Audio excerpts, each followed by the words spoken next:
Hello everyone, this is ChakaWhat here, and today I'm going to be presenting to you my top 10 Nords of the Elder Scrolls.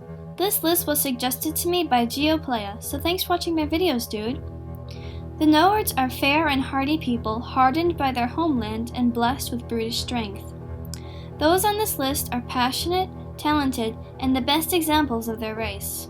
Up at number 10, I have chosen Ayala the Huntress. She is one of the elite members of the Companions in Whiterun, blessed with lycanthropy by her shield brothers. Every woman in her bloodline was a companion, and though her mother never lived to see her daughter become initiated, Ayala is determined to honor her every day. She is proud of her werewolf blood, and as a fearsome hunter, she loyally worships Hircine. Though eager to remind one of one's place, she is still proud of her fellow companions and angrily hunts the Silver Hand to protect them and other werewolves. 9. Korst Windeye. He was the spiritual shaman of the Skull village in Solstheim during the late Third Era. He worked closely with the Nerevarine to defend his village from Hircine's Blood Moon prophecy, serving as a religious leader and guide to his peers and his partner. Honorable, strong, and kind as any Skull shaman needs to be, he was intelligent, strategic, and a respected thinker. 8. Jared Iceveins. Obsessed with bones, he is a talented sharpshooter who lived in Passwall in the Fringe for quite some time. With the assistance of the hero of ChakaWhat, he forged bone arrows out of an old gatekeeper's bones to slay the current gatekeeper guarding the Gates of Madness to allow access to the Shivering Isles for the citizens of Passwall. Though a little single-minded, he is honorable and agreeable to strangers, always eager to find new bones. And of course, being a citizen of the Shivering Isles, he has the utmost respect and loyalty to Sheogorath.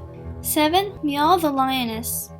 She is a compassionate, retired adventurer who was rescued by Aaron outside of a Dwemer ruin. She is vocal about her disdain for the Thieves' Guild and her confusion at the guards not doing anything. She is known to be close with the shopkeepers, Branche and Medesi, as she wants to protect the honest folk of Riften from being victims of the guild. Empathetic, she is kind to travelers and also gives to the poor. She is a talented warrior, telling stories of how she used to hunt cliff racers with her father, and is also known to be on the bad side of Maven Blackbriar, who has a strong connection to the guild. 6. Gormlaith Goldenhilt. She was an ancient heroine during the Dragon War who mastered the way of the voice. Along with her comrades Hakon One-Eye and Feldir the Old, they were successful in banishing Alduin to the future by using an ancient Elder Scroll. Years later, while in residence at the Hall of Valor in Sovngarde, she took up arms once again to help the Dragonborn defeat Alduin once and for all, then agreed to answer their summons whenever they requested aid from the dead to walk Tamriel once again and battle alongside them. 5. Tobias. Born in the Colovian West, he was a jubilant ship's captain and close friend of Cyrus the Restless. Knowing Cyrus since he was a young lad, he was enthusiastic in helping him find his sister, Izara. He grew up with his mother, hearing daring tales of his father and his homeland, Skyrim. Aware but not involved with the Restless League, he had no respect for Governor Emil Reichton and wished only the best for Stros Mackay. For a long time, he and Cyrus were separated, contacting only through their mutual friend, the Khajiit Strothra. When he reunited with his old friend, they often met in the Dragontail Inn owned by trusted friend and comrade Drekius. 4. Ulfric Stormcloak. Leader of the Stormcloak Rebellion and Jarl of Windhelm, he is a veteran of the Great War and master of the voice. Controversial, he fights for the religious freedom of the Nords so they may openly worship Talos without being upholden to the White Gold Concordact.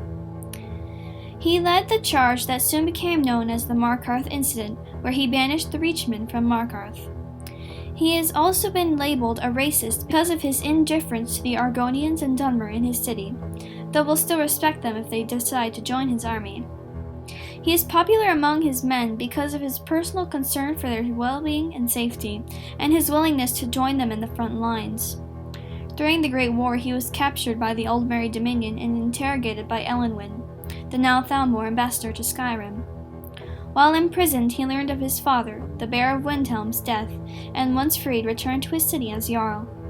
After the moot to decide Skyrim's High King, he challenged Torrig to a duel and used his training in the voice to shout him to pieces. This made him wanted by the Imperial Legion, and he is locked in a civil war to free Skyrim. 3. Serana. An ancient vampire, she is the estranged daughter of Lord Harkon and Valerica of the Volkihar clan. She was primarily raised by her mother, a talented and experimental alchemist who taught Serana all she knows.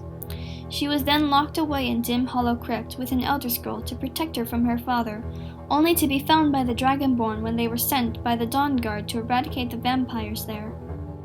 Her family were all loyal worshippers of the Daedric prince Molag Bal, and both she and her mother were sent to become daughters of Cold Harbor, or pure-blooded vampires by the Daedric prince. She worked closely with the Dragonborn to collect Elder Scrolls and learn more about her connection with the prophecy to end the tyranny of the sun. Together they met and battled an ancient snow elf, betrayed by Oriel, traveled to the Soul Cairn, and finally battled and slayed her father. Along with her magical prowess, she is also an empathetic and friendly person, regardless of her vampiric affliction that she worked and suffered for. 2. Brysienna Magnessen. An undercover noble, she was a spy for the Blades and trusted ally of Emperor Uriel VII. She was the sister of the Great Knight, the current leader of the service, and posed as an ambassador from the Emperor to the court of Daggerfall. After King Lysandus was assassinated and his son, King Gothred, claimed the throne, she went into hiding out of fear of being arrested. Many speculated that he would not tolerate her spying on him for the Emperor. As one of the timelines in the Warp of the West, the agent gave the Totem of Tiber Septim to her so that she could then smuggle it to the Emperor. And for number 1, I have chosen Jurgen Windcaller. He was a chieftain and hero from the First Era who founded the Greybeards and the Pacifist Creed, the Way of the Voice. He was a fierce leader during the Battle of Red Mountain. However, after the Nordic armies were decimated by the Dwemer and Chimer, he returned home and pondered on his defeat. He finally came to the conclusion that the loss of the Nords was some sort of divine intervention, punishing them for their abuse of the voice. He then began to preach the use of the Thu'um as a way to worship the gods, and turned to pacifism, earning the name Jurgen the Calm. Though unknown when exactly he died, his body was buried in the ruins of Ustengrove, and on his tomb the word Windcaller was spelled out in Daedric lettering. In the afterlife, he was allowed into the Hall of Valor, amongst other heroes. I hope you've enjoyed my list and found it helpful, and remember to like and subscribe. Bye!